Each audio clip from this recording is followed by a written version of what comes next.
Assalamualaikum warahmatullahi wabarakatuh. Perkenalkan, nama saya Muhammad Ali Fikri, NIM 082. Kali ini saya akan menjelaskan review dari jurnal mengenai struktur perilaku dan kinerja pasar. Yang pertama yaitu Jurnal Analisis Struktur Perilaku Kinerja Pasar atau SCP pada Komunitas Padi di Desa Bungaraya dan Desa Kemuning Muda, Kecamatan Bungaraya, Kabupaten Siak. Latar belakang dari penelitian ini yaitu Kabupaten Siak merupakan kabupaten penghasil padi terbesar di Provinsi Riau.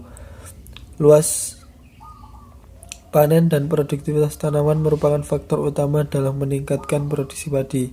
Dengan tingkat produksi yang begitu besar, ternyata tidak diimbangi dengan harga jual yang memadai, sehingga pendapatan para petani masih relatif rendah sebagai akibat dari pembentukan harga beras yang kurang transparan oleh pelaku pasar yang terlibat dalam pemasaran padi. Selanjutnya yaitu tujuan dari penelitian ini yaitu bertujuan untuk menganalisis struktur perilaku dan kinerja pasar padi di Kecamatan Bungaraya, Kabupaten Siak. Adapun metode penelitian yang digunakan yaitu menggunakan metode survei. Selanjutnya yaitu hasil penelitian mengenai analisis struktur pasar. Dari hasil penelitian diketahui ada 3 saluran pemasaran padi di lokasi penelitian. Yang pertama yaitu dari petani ke pedagang pengumpul, kemudian ke pedagang besar. Yang kedua yaitu dari petani ke pedagang pengumpul, dan yang ketiga yaitu dari petani langsung ke pedagang besar.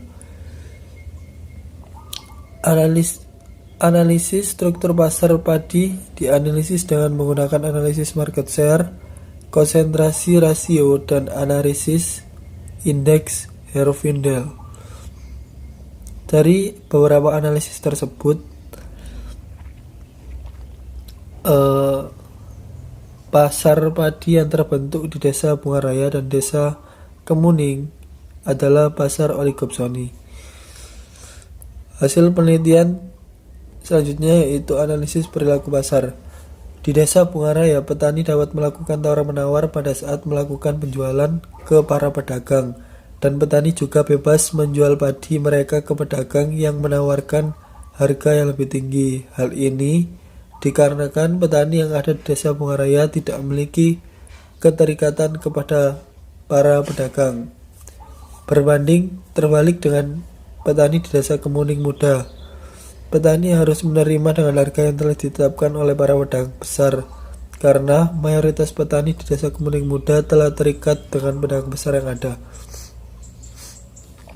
Berdasarkan hasil analisis korelasi antara harga di tingkat petani dengan harga jual di tingkat pedagang, maka nilai korelasi harga di tingkat petani di kedua desa tersebut adalah berkorelasi sedang. Hasil penelitian selanjutnya yaitu tentang analisis kinerja pasar. Kinerja pasar padi di Desa Bungaraya dan Desa Kemuning Muda yang dilihat dari margin pemasaran, biaya pemasaran, dan keuntungan di tiap lembaga pemasaran padi di kedua desa tersebut diperoleh keuntungan terbesar yaitu oleh pedagang yang melakukan lebih banyak fungsi pemasaran dengan mengeluarkan lebih banyak biaya pemasaran. Adapun kesimpulan dari analisis tersebut yaitu struktur pasar dan perilaku pasar padi di kedua desa tersebut mengarah pada pasar persaingan tidak sempurna. Terdapat korelasi sedang antara harga padi di tingkat petani dengan harga padi di tingkat konsumen. Kinerja pasar padi di Desa Bungaraya dan Desa Kemuning Muda yang dilihat dari margin pemasaran, biaya pemasaran, dan keuntungan di tiap lembaga pemasaran padi diperoleh keuntungan terbesar oleh pedagang yang melakukan lebih banyak fungsi pemasaran dengan mengeluarkan lebih banyak biaya pemasaran. Selanjutnya yaitu analisis jurnal yang kedua tentang analisis struktur perilaku dan kinerja pasar cabai di Desa Payung Gede, Kecamatan Kintanin, Kabupaten Bangli. Kecamatan Kintaman, Kabupaten Bangli. Latar belakang di Desa Bojonggede, Kecamatan Kintamani, Kabupaten Bangli. Sebagai pasar mata pencarian penduduk bekerja sebagai petani. Desa Bojonggede merupakan salah satu daerah yang berpotensial terhadap komoditas cabai. Selama beberapa tahun terakhir, produktivitas cabai selalu mengalami fluktuasi, sedangkan harga tingkat konsumen mengalami peningkatan yang berarti untuk menambah pendapatan produsen. Kegiatan pemasaran akan berjalan dengan baik dan efisien apabila informasi mengenai produk, terutama harga, dapat diketahui oleh produsen. Adapun tujuan penelitian ini yaitu untuk mengetahui dan menganalisis struktur perilaku dan kinerja pasar komoditas cabai di Desa Bojonggede, Kecamatan Kintamani, Kabupaten Bangli. Adapun metode penelitian yang digunakan yaitu metode penelitian wawancara, dokumentasi, dan studi pustaka. Hasil penelitian tentang analisis struktur pasar.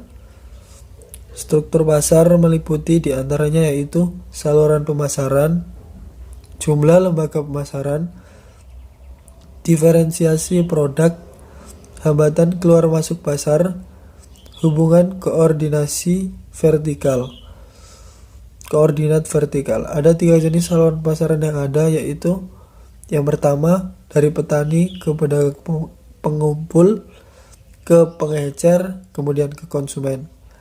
Yang kedua yaitu dari petani ke pedagang pengumpul, kemudian ke pengecer, kemudian ke konsumen.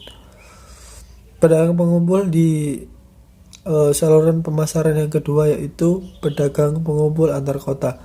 Yang ketiga yaitu dari petani ke pedagang pengumpul antar pulau, kemudian ke supplier, kemudian ke hotel. Hasil penelitian selanjutnya yaitu tentang analisis perilaku pasar. Adapun analisis perilaku pasar pada penelitian ini yaitu pertama, praktik pertukaran atau fungsi pemasaran. Yang kedua yaitu strategi harga atau strategi harga SOP. Yang ketiga yaitu strategi produk. Yang keempat informasi. Dan yang kelima yaitu kerjasama.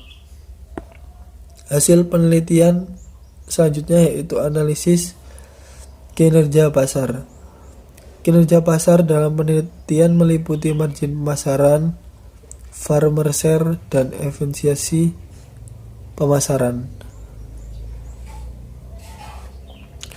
Pada masing-masing saluran pemasaran cabai dalam penelitian ini, baik dari saluran pemasaran 1, 2 maupun saluran pemasaran 3, menunjukkan bahwa pemasaran cabai sudah efisien, sebab biaya yang dikeluarkan untuk memasarkan cabai lebih rendah dari nilai produk yang dipasarkan, dan margin pemasaran di setiap saluran tidak terlalu besar perbedaannya.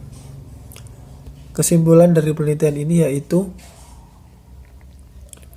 dari hasil penelitian tersebut dapat disimpulkan bahwa struktur pasar cabai adalah persaingan tidak sempurna, bentuk duopoli. Perilaku pasar cabai berpengaruh terhadap corak pasar persaingan tidak sempurna, dan kinerja pasar yang diukur berdasarkan analisis margin pemasaran, farmer share, dan efisiensi pemasaran sudah baik dan dapat dikatakan efisien.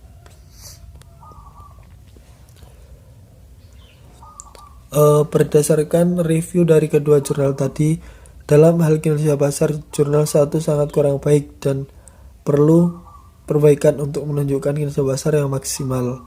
Berbeda dengan jurnal 2 yang sudah menunjukkan pemasaran yang efisien. Menurut saya, tangan pemerintah juga sangat diperlukan untuk mengatasi masalah pemasaran yang ada. Sekian dari saya, kurang lebihnya mohon maaf. Terima kasih. Wabil taufiq wal hidayah wa ridha wal inayah. Wassalamualaikum warahmatullahi wabarakatuh.